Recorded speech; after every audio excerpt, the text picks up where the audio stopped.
Malaysia yang akan datang ya melihat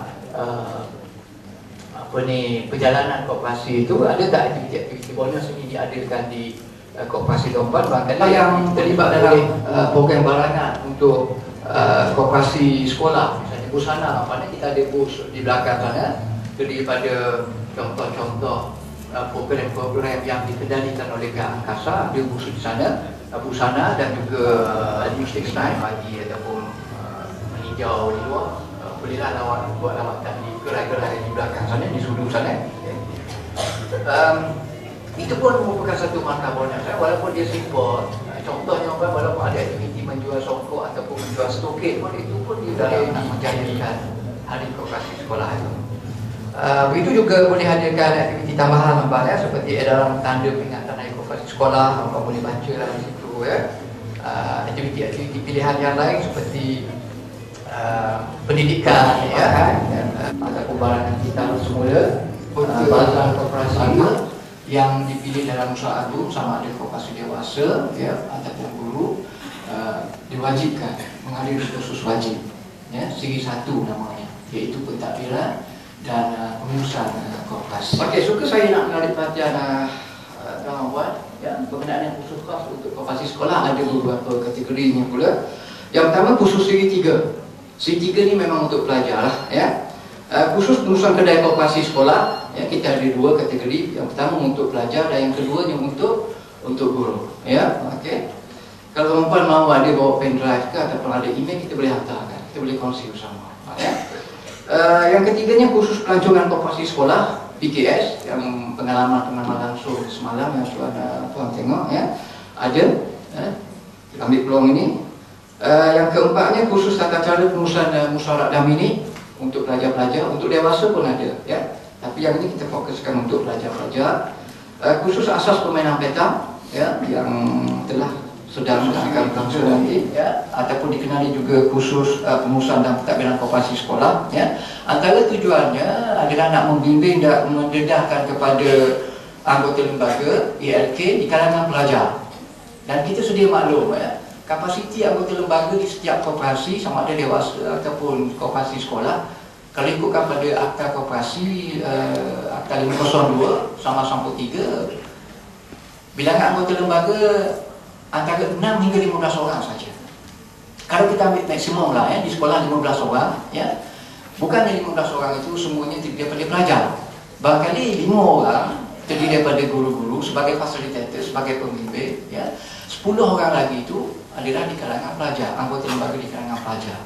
Tapi kita buka juga peluang ini kepada pelajar-pelajar yang tidak memegang mana-mana jawatan. Ya, kita buka juga peluang ini. Sebab barangkali pada tahun yang akan datang, pelajar kita ni yang nak dipilih itu sudah ada basicnya. Ya, knowledge sudah ada. Cuma belum tiba masa lagi dia dipilih untuk memegang jawatan anggota lembaga. Ini asasnya lah Barangkali setelah mereka tamat belajar keluar daripada alam persekolahan, masuk universiti, berjumpa dengan masyarakat, berjumpa dengan suasana pekerjaan, dia boleh masuk mana-mana koperasi yang berada di negeri Johor ini ataupun koperasi yang seluruh negara ini, tempat mereka berkhidmat. Jadi pengalaman dah ada dah ya. Pengalaman pertama tu dah ada dah. Okey, mendedahkan kepada anggota lembaga di kalangan pelajar cara mentadbir dan juga nak mengurus koperasi sekolah. Barangkali apa yang mereka belajar dalam bilik darjah tentang teori-teori pentadbiran hal-hal yang berkaitan dengan penjagaan dan sebagainya, ada berjalin lah ya, boleh dipraktikkan di kedai koperasi. Pesertanya terdiri pada ALK, anggota lembaga di kalangan pelajar, JAD, Jabatan Kosok di Dalaman di kalangan pelajar. Kita sudah maklum JAD tidak berapa ramai bilangannya ya, antara 3 hingga 5 orang saja kalau ikutkan akta ya. Tapi kalau di sekolah dia ambil semuanya anggota lembaga juga Jabatan Kosok di Dalaman ya. 5 orang, mungkin 2 orang di kalangan terdiri daripada guru dan 3 orang lagi terdiri daripada pelajar. Pun kita dedahkan juga knowledge ini. Dan juga kepada anggota-anggota koperasi yang lain yang tidak memegang mana-mana jawatan ya. Bilangan peserta yang kita hal yang pertama kita budi bicara lah ya, di kalangan guru-guru koperasi memilih pelajar-pelajar yang bersesuaian untuk menghadiri khusus yang kita buat di sekolah ini seramai 50 orang. Yang mungkin bulan depan kita pilih lagi 50 orang pelajar yang berbeza. Bulan depan yang akan datang lagi 50 orang lagi. Jadi pada suatu ketika kalau pelajar kita ada 1000 orang, ya, semuanya 1000 orang pelajar kita sudah menghadiri kursus yang berkaitan dengan koperasi ini, ada orang bersama dengan angkasa dan koperasi sekolah, walaupun sekali dalam seumur hidup mereka. Itu tanggungjawab kita, nak memastikan bahawa setiap anggota koperasi kita menghadiri mana-mana kursus, mana-mana tajuk, walaupun sekali dalam hidup mereka. Okey, ambil peluang ini. Kalau kita ada 1000 orang nak buat dalam kelas 1000 orang, memang tak malah itu kita kena rancang uruslah. Tapi yang pastinya sebulan ataupun 2 minggu sebelum kita nak mengadakan kursus di tempat kita ini, ya, dengan tajuknya, dengan bilangan pesertanya, minta senarai nama itu dihantar terlebih dahulu ke pihak angkasa di Kuala Lumpur, tempatnya di sekolah lah, ya. Kita tak buat untuk pelajar, kita tak buat di luar sebab kita tengok perkara lain jugalah, mungkin dari segi perjalanan, kebenaran daripada kat ibu bapa, insurans dan sebagainya lah, ya, kalau ada perkara. Sebab itu kita buat di sekolah.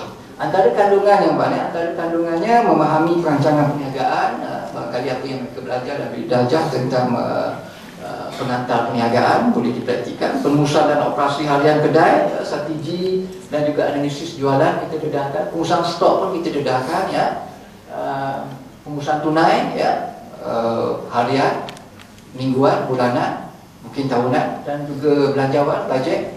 Okay. Peletakan harga dan kuantiti pun kita dedahkan di situ di kalangan pelajar, ya. Pengurusan stok misalnya, bagaimana stok, itu pun salah satu dari strategi umpamanya kalau kita pergi di Tesco, ya, ataupun di Giant dan sebagainya, dekat kaunter tu ada je barang-barang kecil umpamanya. Jadi sudah tak sudah kita dah pergi kat kaunter dah nak bayar dah, tiba-tiba anak kita apa nak barang ni kecil, ya. Jadi menambahkan lagi sale tu, itu pun kita letakkan kitchen untuk menarik minat. Itu strategi, ya. Barang-barang gerak hati ataupun dah kata hati yang lain, barang-barang yang menyakitkan hati, ya. Tak saja-saja kena keluarkan duit lagi, ya. Strategi itu pun, marketing, ya. Okey, inilah rupa wajah modul khusus pengurusan kedai koperasi sekolah untuk pelajar. Boleh lihat di sana lah, ya. Boleh tengok-tengok, ya. Kita ada satu saja, tolong jangan ambil lah itu untuk pameran saja, ya. Jadi setiap pelajar kita perkarakan.